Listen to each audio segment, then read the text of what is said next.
Hey everyone, welcome back to another episode of The Ramble. It's your host, Victor Flores. In this episode, we're going to take a look at some current events happening across the state and in the Bay Area. First, we'll start off with Katie Porter's meltdown. For those of you who don't know, Katie Porter was a Congress member in Orange County who helped flip a red, purple district blue back during the first Trump presidency. And now she is currently running for governor. Let's put up the video and let's see how it went. After an exchange the two had over voters in the state who supported President Trump. Let's watch that. What do you say to the 40% of California voters who you'll need in order to win who voted for Trump? How would I need them in order to win? Unless you think you're going to get 60% Very of the vote. condescending. You think you'll get 60%? A general election? Yes. To those voters. I'm going to call it. Thank you. I mean, these aren't even hard questions, You're honestly. It's not like this, not with 7 follow-ups to every single question you ask. Every candidate has answered. I don't care. I want to have a pleasant, positive conversation in which you ask me about every issue on this list. And if every question you're going to make up a follow-up question, then we're never going to get there. I think it went on for a little bit longer. Eventually, she did respond with what I think is a more reasonable response that you would expect from a candidate. I think we should be expecting more from our elected leaders. The fact that it didn't take too long for this to spiral, I think says something. I know that some folks think that, oh, I'm okay with a mean candidate, a mean elected official, as long as they can get things done. I agree, we should get elected leaders who can get things done. You can get things done without being a horrible person to interview, to work with, to supervise, to manage. I don't know. I think that's totally unacceptable. But the thing was, it didn't stop there. The next day, or I think within a couple of days, I think video, which I'll pull up right now. So I'm on the oversight committee, you might know, and that is where we did a study recently this fall in September. And what it showed is if we don't electrify our transportation sector, that we're going to lose more than 500,000 Californians dying prematurely to air pollution and other problems. And the state could lose. I wanted to tell you that's actually incorrect. It's not that it's electric vehicles, it's that if we don't need it. I can't imagine ever yelling at somebody like that. Okay, you also were in my shop before that. Or having a boss yell at me. I'm going to start again with electric vehicles saving us money. So yeah, that's what we've been seeing. No surprise, the other candidates in this race have been jumping on to attack Katie Porter. She is leading based on all of the recent polling with 25-29%. I think part of that was due to her being in office in Congress, but also making a name for herself with her whiteboard, really scoring a lot of viral hits in social media, which has helped garner her a huge following, especially among progressives and I would say even liberals. That just shows some of the things that have been out there already. She's been known to not be a great boss. I think there were a few articles about this when she was running for Senate and ended up losing. So yeah, that's what's been happening with the governor's race. I think that with the other candidates polling in the single digit numbers, this really does seem like it is her race to lose. The major thing that is happening, which I'll show you in a little bit, is there are some calls out there, reports out there that Tom Steyer is planning or considering running for governor. For those of you who don't know, Tom Steyer ran for president in 2020. He is huge in the environmental sector, made a lot of money back in his early career, still making a lot of money. But he's donated $12 million to Proposition 50, Ad Blitz. This is all from Politico. So he's definitely considering it from what it sounds like. The other person who's considering running, which Politico also asked directly at the Sacramento summit, is Senator Padilla, who is probably, if you haven't seen it by now, he was tossed to the ground by federal officials during a Secretary Noem interview press conference in Los Angeles, identified himself as a senator for California, and then Secretary Noem had him removed from the press conference where he was violently tossed to the ground. Here's a video of that just in case you haven't seen. Here's what you need to know. Today, the Secretary of Homeland Security briefing at the federal building in downtown Los Angeles, during which U.S. Senator Alex Padilla was forcibly removed from the room. The secretary then continued to provide an update on her department's operations in Los Angeles, claiming the ongoing raids are necessary to ensure public safety. I'm Senator Alex Padilla. I have questions for the secretary. California Senator Alex Padilla tried to get a question in, but federal agents quickly swept him away. The fact of the matter is, a half a dozen violent criminals that you're rotating. The FBI and Secret Service pushed the senator out of the briefing room and into a hallway. On the ground. Hands behind your back. Where they forced the Democrat down to the ground and then cuffed him. And to this day, nobody that I'm aware of has been held accountable for that total lack of disrespect and abuse of power. It just shows you the level of abuse that this administration is willing to go to. But that being said, the senator is considered potentially someone who a lot of people would clear the field for, somebody who has name ID, has a high presence in media, could potentially raise a lot of money.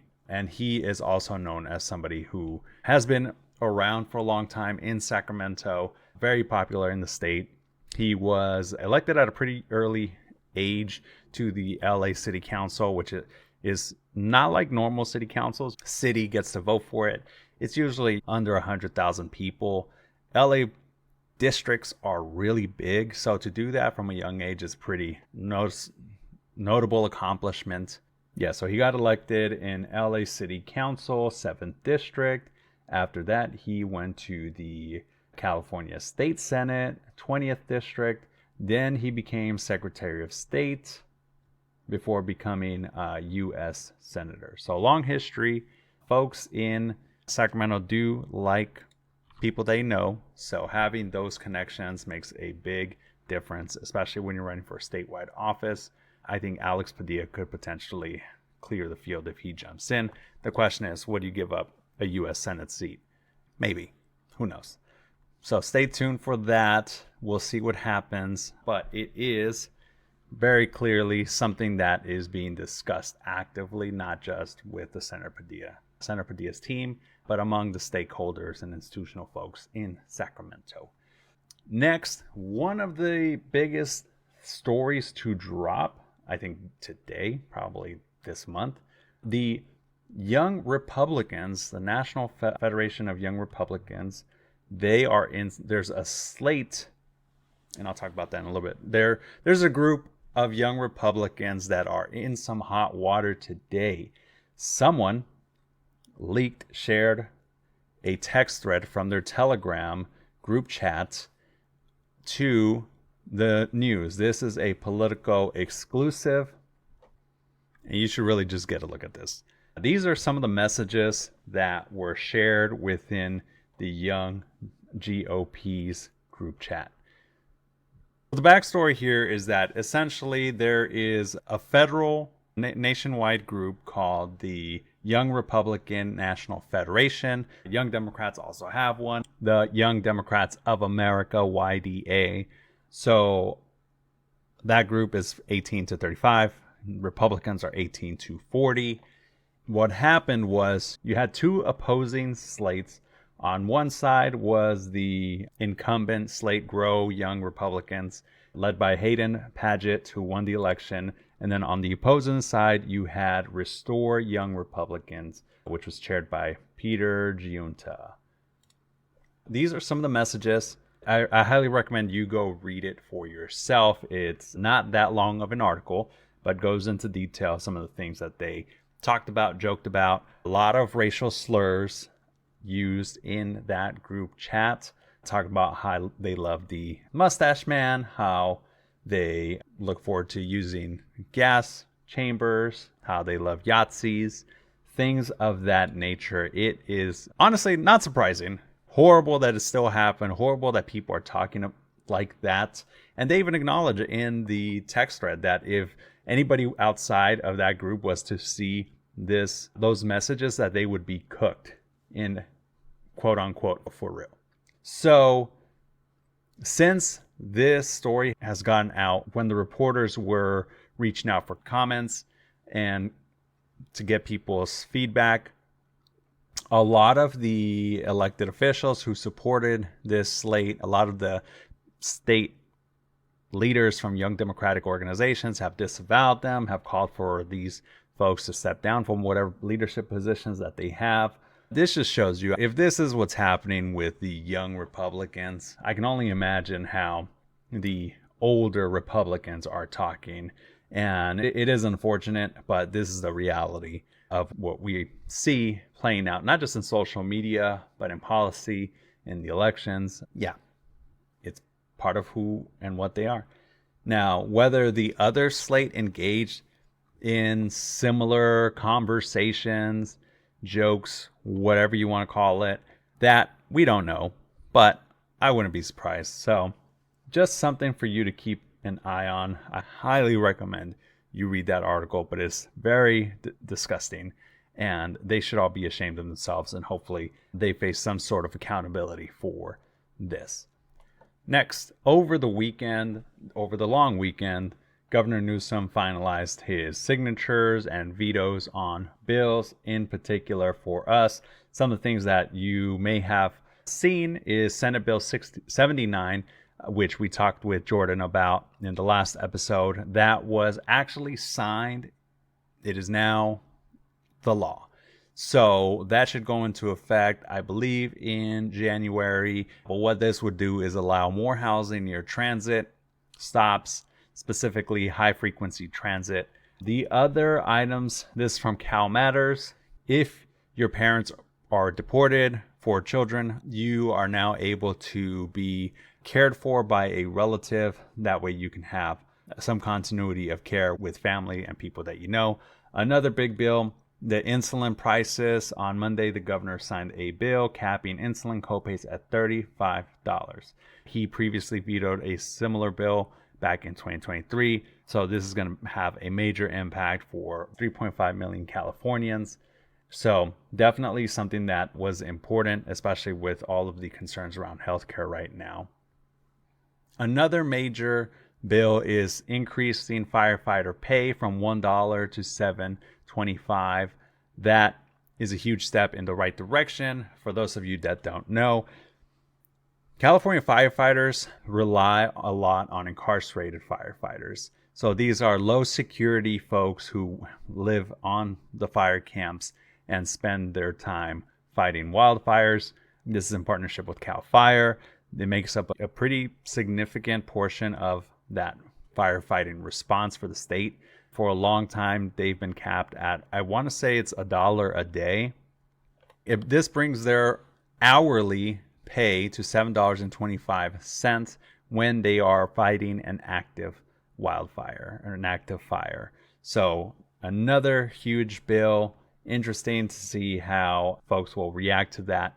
But this kind of puts the cap on this legislative session, and now legislators will be doing a lot of district work and then preparing for the next legislative cycle. Around this time, this is when they start drafting or receiving ideas and potential language for future bills.